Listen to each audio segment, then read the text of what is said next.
Hello అండి. ఎలా ఉన్నారు? ఇడ్లీలు చాలా మందికి గట్టిగా వస్తుంటాయి కదండీ! గట్టిగా కాకుండా ఇలా సాఫ్ట్‌గా రావాలంటే నేనైతే ఒక టిప్ చెప్తానండి. చూడండి నాకిక్కడ ఎంత సాఫ్ట్‌గా ఇడ్లీలు వచ్చాయో.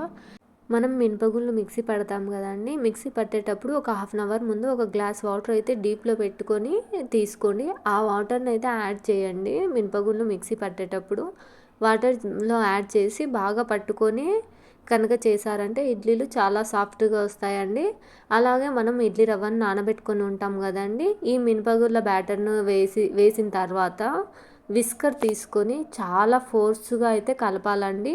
అలా గూడా కలపండి. ఈ 2 టిప్స్ అయితే పాటించారంటే ఇడ్లీలు చాలా అంటే చాలా సాఫ్ట్‌గా వచ్చాయండి. చూడండి ఇక్కడ నేను కలుపుతున్నాను గదా విస్కర్‌తో. అలా అయితే మిక్స్ చేసుకోవాలండి. మనం ఇడ్లీ రవ్వను, మినపగుళ్ళ బ్యాటర్‌ని ఇలా మిక్స్ చేసుకుంటే మనకి ఇడ్లీలైతే చాలా సాఫ్ట్‌గా వస్తాయండి. ఈ ట్రిప్ అయితే ట్రై చేసి చూడండి.